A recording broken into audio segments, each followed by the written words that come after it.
Bonjour, c'est Gilles sur boursicoté.com. Voici l'analyse technique du CAC 40 pour cette journée du mercredi 7 janvier 2015. Une analyse légèrement retardée suite à certains événements survenus à Paris, mais qui, en tout cas d'un point de vue boursier, ne devraient pas avoir trop de conséquences malgré la gravité de ceux-ci. Donc du point de vue du CAC 40 et de l'évolution de cet indice aujourd'hui, nous avons donc une phase de stabilisation qui est en cours depuis donc la mi-journée lundi. Suite à cette phase de baisse ici qui a été entamée vendredi, qui s'est poursuivie lundi, nous sommes donc dans une phase de stabilisation qui se fait entre 4061 et 4151 points. A noter cette zone ici à 4074 points qui est un retracement de Fibonacci à 61,8%. C'était une zone d'alerte que je vous avais définie lundi. Le fait que l'on ait attaqué cette zone ici mais que l'on soit remonté pour l'instant ne porte pas trop à conséquence. C'est vrai que il aurait fallu vraiment le casser d'une manière plus significative. Donc actuellement, il y a effectivement une fragilisation de ce qu'était la tendance haussière de ce rebond, puisque nous étions ici dans cette phase haussière. Tant que l'on était ici dans une phase de stabilisation, on pouvait penser à une phase de poursuite du mouvement haussier. Sauf que là, en venant consolider et en attaquant donc ce fameux retracement de 61,8% de Fibonacci, nous avons tout simplement une fragilisation de cette dynamique, et donc on reparle ici d'un biais baissier moyen long terme qui serait en train de se mettre en place. Nous verrons ça donc sur l'analyse daily. D'un point de vue intraday, donc nous avons eu ici cette phase de baisse, stabilisation ici de cette dynamique. Nous avons une alternance de points hauts et de points bas qui est de plus en plus haut pour les points hauts, de plus en plus bas pour les points bas.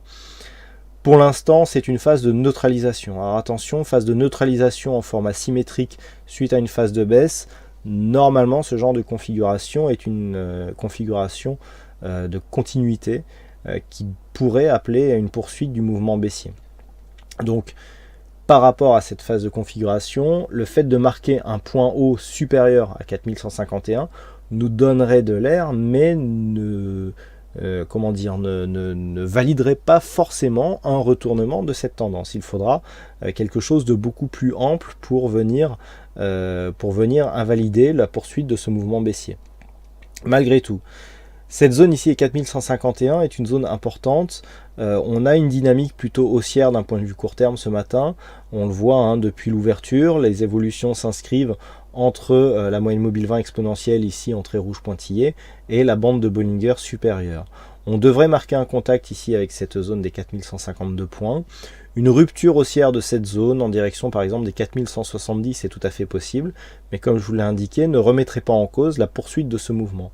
Il faudrait, pour réellement sortir ici de ce mouvement, je dirais symétrique, marquer effectivement un nouveau point haut significatif, phase de consolidation et continuer sur cette dynamique. Là, effectivement, on pourrait invalider donc cette figure de continuité et valider un éventuel retournement. Sauf que les points horizontaux qui viendraient valider cette configuration sont relativement éloignés, puisque nous avons un point haut ici significatif qui se situe à 4277 points. En inscrivant les retracements de Fibonacci sur cette phase de baisse, ce que nous pouvons constater, c'est que cette zone ici, 4152, est relativement proche d'un retracement à 38,2% à 4144 points. Et c'est justement sur cette zone que les cours butent actuellement, donc par rapport à cette phase de hausse court terme que je venais de vous écrire. Le fait que l'on reste sous ce retracement à 38,2% nous laisse pour l'instant dans une perspective plutôt baissière, et je dirais même dans une perspective baissière dynamique.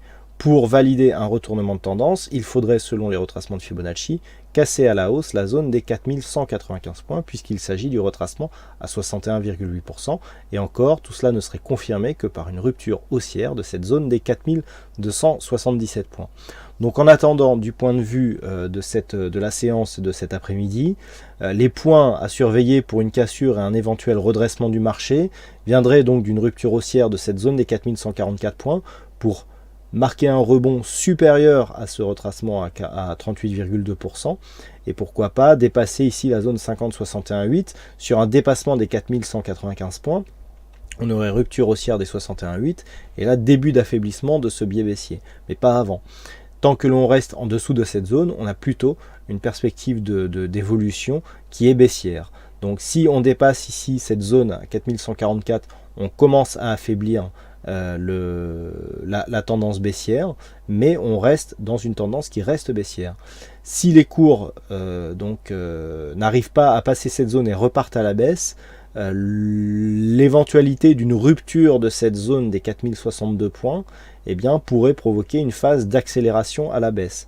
Si on trace les extensions de Fibonacci en prenant en compte la phase la plus ample de cette zone de consolidation, nous avons une perspective d'objectif qui se situe sur l'extension à 161,8%, qui se situe à 4012 points, assez proche d'une zone majeure ici à 4003 points, qui est quasiment sur la zone psychologique des 4000 points. Donc l'objectif que je vous indiquais ce matin, suite à une rupture de cette éventuelle zone de point bas, est quantifié par des indicateurs techniques et par des zones horizontales qui sont déjà clairement identifiées. Donc les points à surveiller pour cet après-midi par rapport à une possible évolution du marché parisien. À la hausse, donc, on surveillera cette zone 4144-4152. Une rupture haussière ne nous replacerait pas forcément dans une tendance haussière, mais nous rapprocherait de points de validation pour essayer de changer ici le mouvement et de repartir sur un mouvement haussier avec une perspective donc d'objectif à 4277 points. Par contre, si les cours restent sur cette zone ou en dessous, une rupture des 4062 points pourrait nous faire craindre donc un retour sur des zones 4014 voire 4003 points. Voilà ce que l'on peut dire sur cette analyse technique du CAC 40 en intraday pour cette journée du mercredi 7 janvier. Il ne me reste plus donc qu'à vous souhaiter à toutes et à tous une bonne fin de séance, bonne chance dans vos prochains trades et on se retrouve donc dès ce soir pour toutes les autres analyses techniques du site boursicoté.com. Bonne séance à tous.